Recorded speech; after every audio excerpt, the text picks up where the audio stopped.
Well, greetings. Pastor Eric here from Zion Lutheran Church in beautiful Redmond. We're on day 34.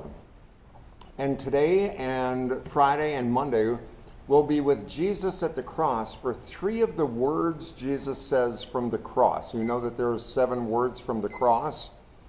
In Matthew, Mark, Luke, and John, some of them are repeated, but some of them are unique to the gospel writers. Today, we're looking at John 19, verses 25 through 27, where standing near the cross of Jesus were his mother and his mother's sister, Mary, the wife of Cleopas, and Mary Magdalene. When Jesus saw his mother and the disciple whom he loved standing beside her, he said to his mother, "Woman, here is your son," or "Behold your son." Then he said to the disciple, "Here is your mother." And from that hour, the disciple took Mary into his own home.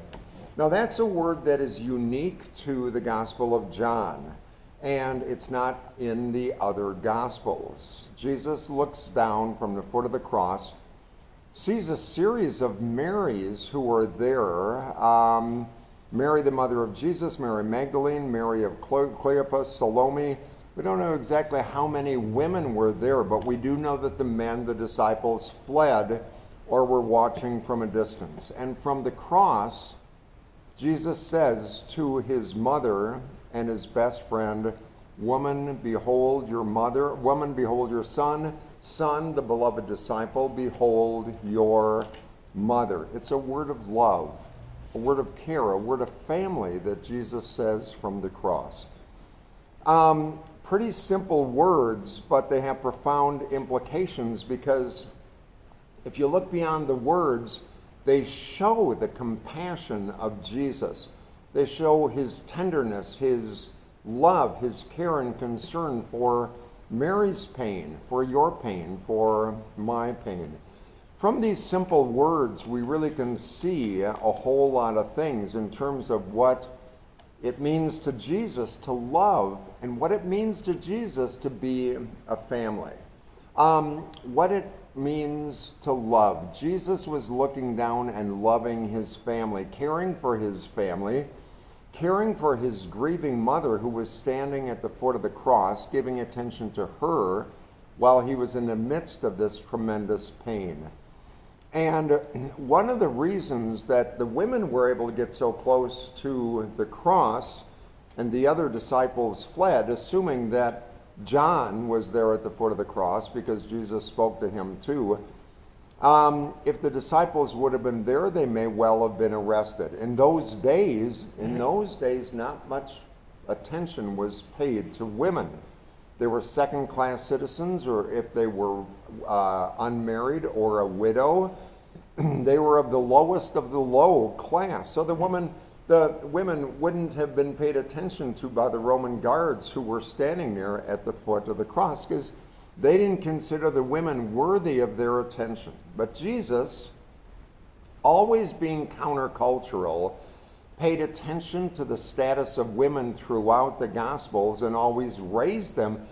Jesus really reshaped the culture around him, and at the cross, he looked past his own pain and to the pain of his mother, and he loved her and cared for her. So, in a sense, when Jesus says to the woman, Mary, "Woman, behold your son. Son, behold your mother," it's his last will and testament. These were some of the last words that Jesus spoke on the cross, because we only assume that Joseph, his father, earthly father, had died some years before.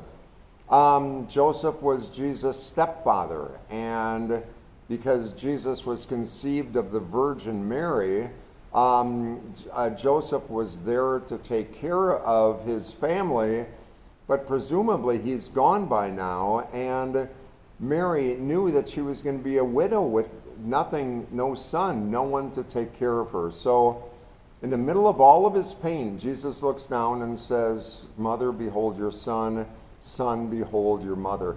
You know, really, these words are some of the most tender in the entire Bible. Mary, imagine that, is being required to watch her son be tortured and kill. His best friend, John, the beloved disciple, is standing presumably beside her, both miserable, overcome with grief and brokenhearted. And while she and the beloved disciple are watching, they're watching many of the people that Jesus grew up with torture him and put him on a cross. He's there tortured as supposed criminal, hanging on a cross with his hands in his side pierced. Mary's heart was probably as pierced as a mother's heart could be. Jesus looks down and pays attention to her, even in spite of his own pain, and provides for her, even in spite of his own pain, with a new relationship with, in a very real sense, a new son who would now take care of her. So, if we can learn anything from this passage, we should learn that we need to care for our families, our children, as much as Jesus did, despite our own pain. Even Jesus did that even in spite of his pain. We need to pay attention to their needs. Even with our own pain, we need to provide for their needs and provide emotional support for them, even in the midst of our own pain. And even more, one of the most profound things that Jesus did on the cross when he said, "Mother, behold your son, son, behold your mother," is that he redefined what it means to be a family. What it means to be a family, because family members, Jesus redefines, are ones who gather at the foot of the cross. Family, Christians who gather at the foot of the cross. That means for Christians that there is something that is thicker than blood, and that is the spiritual bond we have with other family members that will bind us together for an eternity. For Jesus, family are those who gather at the foot of the cross, and that means really that our spiritual family will outlive our physical, biological families. You're going to be forever with these people here, and even longer than you are with your own physical families. It's true that Christian people who gather at the foot of the cross are family, and that might even mean that grace is stronger than genetics, that grace is greater than the genetic bond that we have with our own children. It means maybe even that our biological families are simply a model of the spiritual family, the church, that's going to last forever. So Jesus wants us to love like he did, and to show love for his best friend and his mother, the important people in his life, even in a way that we in the church pay attention and care for one another. So this is the first word of the cross from Jesus in the Gospel of John. We'll look at I Thirst, and it is finished on Friday and Monday. And for right now, I'm going to read Jesus Calling for Thursday, May 20th.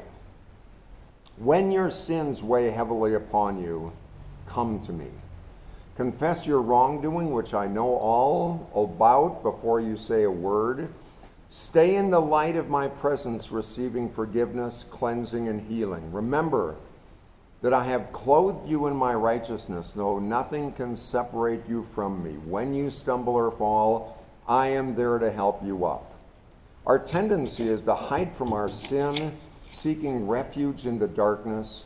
There we indulge in self-pity and denial and self-righteousness and blaming and hatred, but I am the light of the world, Jesus says.